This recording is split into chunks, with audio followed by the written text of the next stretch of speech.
साथियों नमस्कार, मैं राम प्रताप सिंह कुशवाहा। हमारे चैनल ज्ञान एंड नॉलेज के प्रोग्राम मंथन में आप सबका अभिनंदन है, स्वागत है, वेलकम है। आज बहुत अच्छी विवेचन है।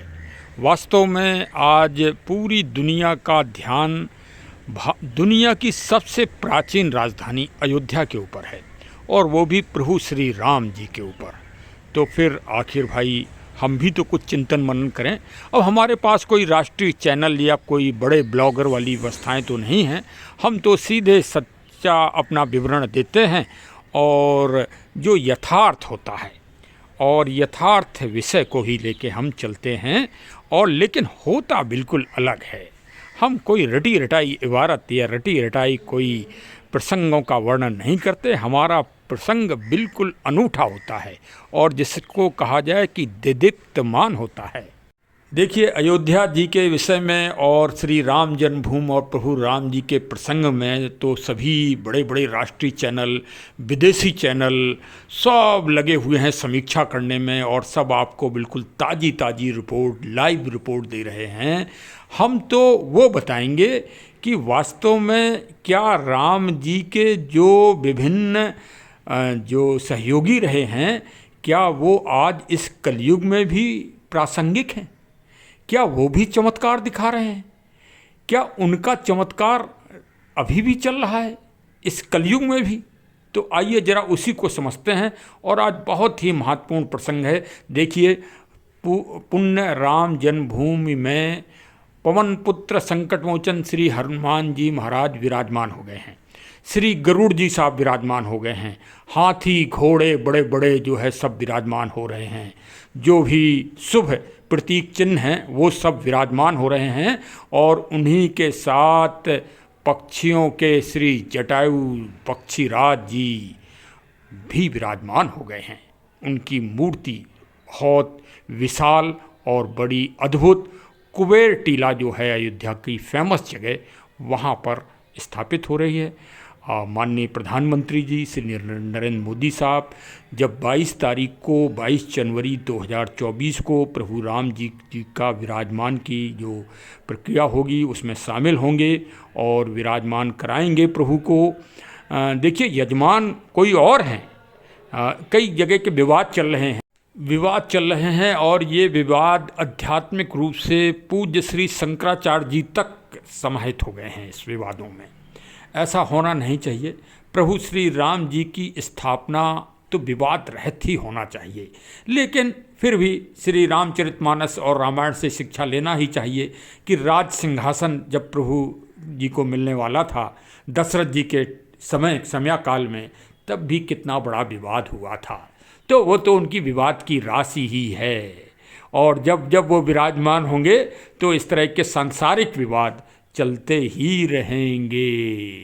अगर ये सांसारिक विवाद नहीं चलेंगे इस मृत्यु लोक में, तो फिर क्या स्वर्ग लोक में चलेंगे? ये मृत्यु लोक है ही इसी बात के लिए कि यहाँ विवाद, जब कोई अच्छा काम होगा तो कोई ना कोई दूसरी विचारधारा जरूर खड़ी हो जाएगी। जैसे कुछ हमारे राजनीतिक पार्टियों के विपक्षी गणमान्य लोग कह रहे हैं, हम बुलावे के बाद भी नहीं जाएंगे। अरे मत आओ, नहीं आओगे तो अच्छी बात, आओगे तो और भी अच्छी बात है। नहीं आओगे तो इसका मतलब निर्मल मन जन सो मोहि पावा, मोह कपट छल छिद्र न भावा। प्रभु ने कहा है आप हमारे सामने तभी आ सकते हो जब आपका मन निर्मल हो और किसी तरह का कपट आप में ना हो। इसका मतलब आप में कपट है, तभी प्रभु आपको दूर हाशिए पे किए दे रहे हैं। देखिए, श्री रामचरितमानस को तो कई लोग आजकल जो है बीच चौराहे में आरोपित कर ही रहे हैं। चलिए गीता जी की बात मान लीजिए, पावन गीता जी का संदेश मान लीजिए। वो तो प्रभु जी का संदेश है, उसमें तो कोई प्रश्न चिन्ह नहीं है। उसमें भी कहा है उन्होंने कि हे मानो, तुम तो निमित्त मात्र हो, जो कुछ कर रहे हैं वो हम कर रहे हैं। आखिर भाई ये बताओ कि 1528 से आज तक जो इस प्रसंग में लीलाएं हो रही हैं, वो क्या साधारण कोई करा रहा है? अरे वो ईश्वरी शक्ति के द्वारा हो रही हैं।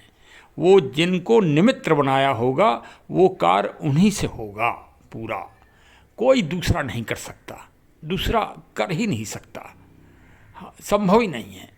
यही गीता जी कहती है, यही रामचरितमानस कहती है, और यही यथार्थ और सत्य है। बेफालतू की विवाद ना करो। निमंत्रण मिल रहा है, वो प्रभु का निमंत्रण है, शामिल हो। हाँ, इतना बड़ा बताइए, हम तो अफसोस कर रहे हैं कि हम पहुंच नहीं पा रहे हैं, और आप लोगों को निमंत्रण मिल रहा है तो आप लोग नहीं पहुंच रहे हो। खैर, आज जो प्रसंग होगा वो श्री जटायु जी के पर्व पर होगा, और बहुत ही गरिमापूर्ण विवेचन होगा। जरूर सुनिएगा पूरा।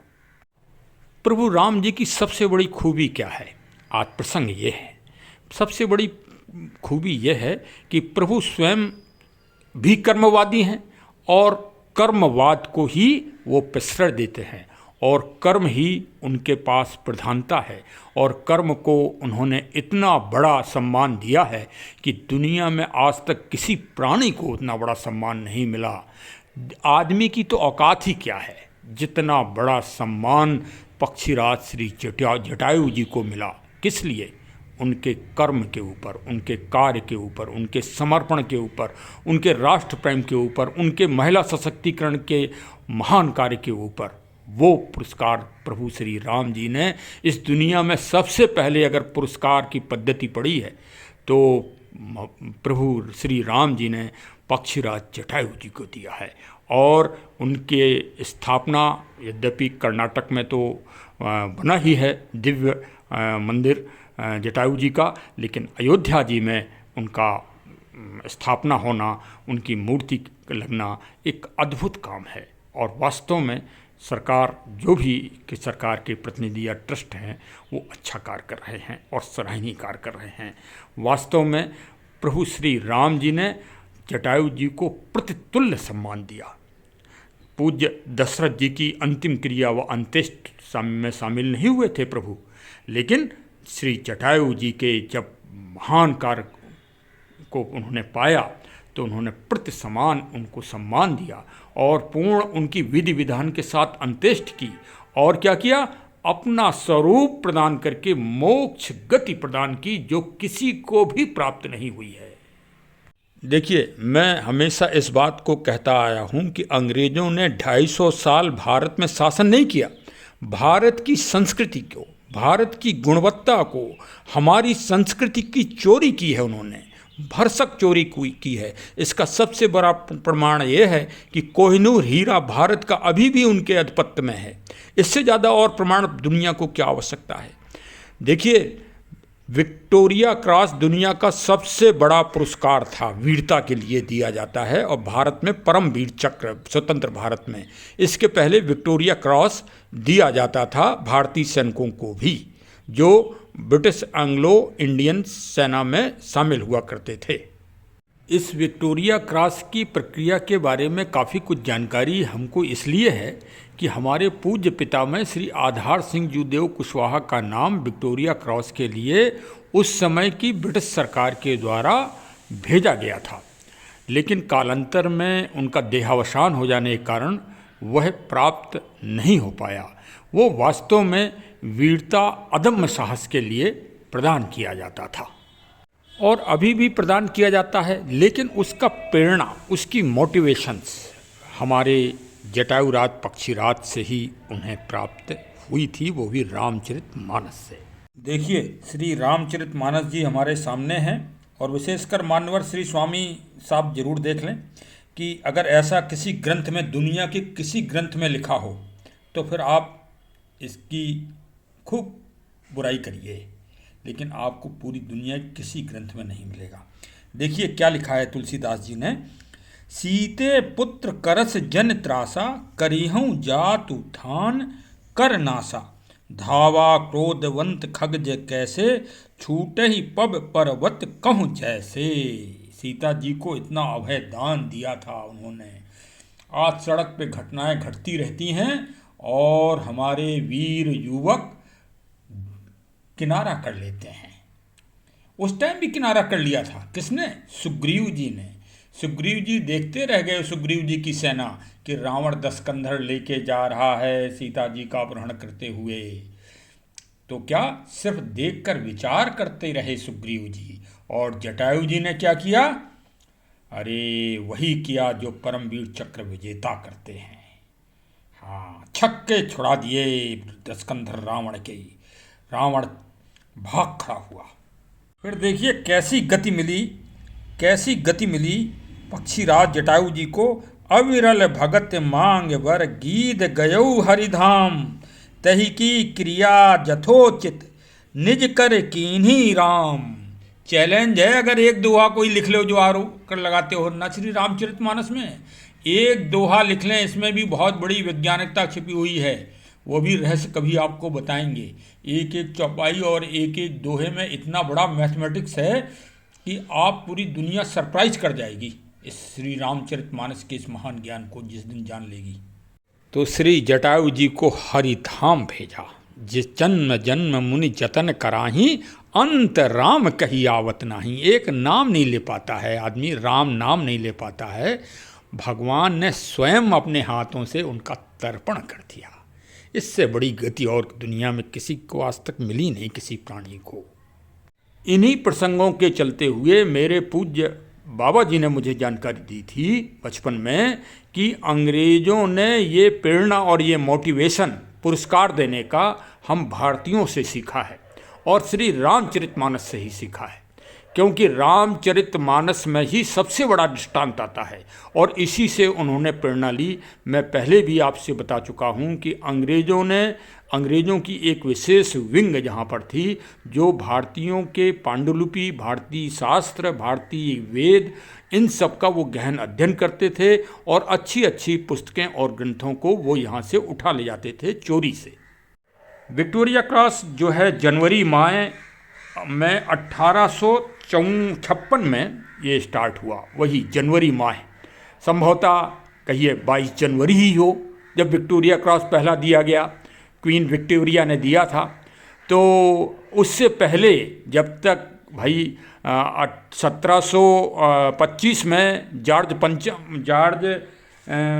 पंचम भी हुए थे वहाँ पर इंग्लैंड में, और उन्होंने रसा के साथ एक बहुत बड़ा युद्ध जीता था, लेकिन तब किसी सैनिक को वीरता का पुरस्कार नहीं दिया गया, तब उनके पास इस बात का ज्ञान ही नहीं किया था। जब हम भारतीयों के संपर्क में आए तब इस गुणवत्ता को वो जान पाए कि वीर सैनिकों को पुरस्कार भी दिए जाते हैं, जो प्रभु श्री राम जी ने इस दुनिया में सबसे पहला पुरस्कार दिया है पक्षीराज जटायु जी को। बताइए, वो जटायु जी पक्षीराज जो मांसाहारी का सेवन करते हैं और कितने निरीह हम लोग दृष्टि से उनको देखते हैं, उनको उन्होंने हृदय से लगाया, अपने आंसुओं से उनको सींचा, उनके घावों की मल्लम पट्टी की और अपना स्वरूप प्रदान किया। अब स्पष्ट हो गया कि प्रभु राम जी कर्म प्रधानता को प्रमुखता देते थे और जटायु जी का जो कर्म, रे रे दुष्ट ठाण किन होही, निर्भस चलस न जानहि मोही, आवत देख कृतांत समाना, फिर दसकंधर कर अनुमाना। दसकंधर जिसका पूरे दुनिया में अखंड एक तरह से आतंक चल रहा था, वो भी घबरा गया जब गीधराज जटायु जी ने उसके ऊपर बलिष्ठ आक्रमण किया माता सीता जी को बचाने के लिए। ये है रामायण श्री रामचरितमानस। मान्यवर स्वामी जी और गृह मंत्री बिहार साहब, ये ज्ञान किसी भी ग्रंथ में पूरी दुनिया को अगर आप दिखा दो तो हम आपकी बिल्कुल निंदा ना करेंगे। हम तो वैसे ही आपको बहुत संवाद देते हैं, क्योंकि ग्रंथ में कहा गया है, कबीरदास जी कह गए, निंदक नेरे राखिए घर में कुटी छवाए। श्री रामचरितमानस को वास्तव में आप पूरी दुनिया का सबसे बड़ा ग्रंथ बनवा के मानेंगे। आज की तारीख में भी स्वामी जी, हमने आपका एक वीडियो देखा था और खूब आप जो है प्रलाप किया है आपने श्री रामचरितमानस पे। आप करिए, आप वास्तव में भाई देखिए, फिल्म में दो ही लोग होते हैं, एक नायक एक खलनायक। हम तो नहीं कहेंगे कि आप खलनायक हैं, क्योंकि हम आपको सम्मान देते हैं, लेकिन आप कुछ ना कुछ तो हैं। अब आप खुद अपना निर्णय स्वयं लीजिए, आप मान्यवर हो। अच्छा, ये तो विषय अलग हटके हो गया, और खैर थोड़ा बहुत सांसारिक चर्चा भी होना चाहिए, तभी जो है सब वास्तव में यथार्थ रूप चित्रण होता है। लेकिन एक हमारी ट्रस्ट श्री जो है जन्मभूमि तीर्थ क्षेत्र श्री चंपत राय साहब और श्री नृपेंद्र मिश्र साहब जो अध्यक्ष और सचिव साहब हैं, इनसे हमारा निवेदन है, और माननीय मुख्यमंत्री जी और प्रधानमंत्री साहब से भी निवेदन है, अगर कोई मेरा वीडियो उन तक पहुंचा दे, कि पाँच राजगद्दी समारोह के मुख्य स्थान पर डाली जाएं, जिसमें 1528 से और आज की तारीख तक जो भी राम सेवा में दिवंगत हुए हैं, अब मैं सबके नाम नहीं लगाऊंगा क्योंकि कम से कम हज़ारों की लिस्ट है, लेकिन उसमें सबसे पहले एक नाम जरूर लूँगा, महिला रानी सशक्तिकरण हंसवर स्टेट की श्रीमती जय कुंवर साहब। वो अकेली महिला हैं जो इस पूरे अभियान में वीर गति को प्राप्त हुई। वो वास्तव में सबसे पहली सम्मान होने के, उनके जो भी परिवार की इकाई हो, जो भी परिवार का वंश हो, उनको ज़रूर सादर आमंत्रित करना चाहिए। और जो 250 गांव आसपास के लोग हैं, उनमें से भी किसी एक को सम्मानित आपको करना ही चाहिए। और 5 राजगद्दी डलवाना चाहिए समारोह में, जिनमें विभिन्न फूलों के द्वारा जैसे होता है उस तरह से। और वो फिर मैं तो कह रहा हूँ कि भगवान के जो विशेष गर्भगृह बन रहा है वहाँ पर उनको स्थापित कराया जाए, जिसमें वो दिवंगत आत्माएँ, क्योंकि हम आत्मा अजर अमर है, हम लोग तो मानते हैं, तो वो आत्माएं आएंगी ना समारोह को देखने। और 84 सेकंड के शुभ मुहूर्त में 84 महानुभावों के द्वारा और जो है वो वृक्ष लगवाए जाएं, दिव्य वृक्ष। एक तो काम ये हो गया। दूसरे, जो हमारे पूज्य श्री शंकराचार्य जी वगैरह नाराज हैं, उनको उनके संबंध में कोई अपना एक प्रतिनिधि ट्रस्ट वाले भेजकर थोड़ा अनुनय विनय भी करें, क्योंकि प्रबल भक्त के पाले पढ़कर ईश्वर को सिद्धांत बदलते देखा है। वो संत हैं, उनका असम्मान नहीं होना चाहिए, इसके परिणाम दूरगामी होंगे। क्योंकि आज की तारीख में वो आपके अतिथि होंगे, आपने उनको निमंत्रण भेजा है, वो भी साधारण निमंत्रण भेजा है, आपका कोई प्रतिनिधि उनको निमंत्रण देने नहीं गया। ये भाई, ये तो बात गलत है। आपको सम्मान सहित देना चाहिए। आप एक पूर्व प्रधानमंत्री जी को 3 आदमी आपके जा रहे हैं निमंत्रण कार्ड देने, अच्छा, और फिर आप 2-3 महानुभाव जो पुराने हैं उनको आप मना कर रहे हो कि ना आए। ये बताओ, क्या अस्पताल में उनकी जान बच सकती है?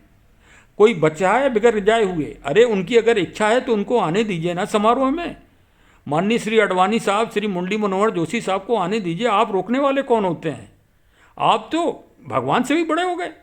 अरे भगवान हो सकता है अभी उनको 10 साल रखे, हो सकता है 10 मिनट हम और आप ना रहें, हम बोल रहे हैं कि बोलते बोलते ही चले जाएं।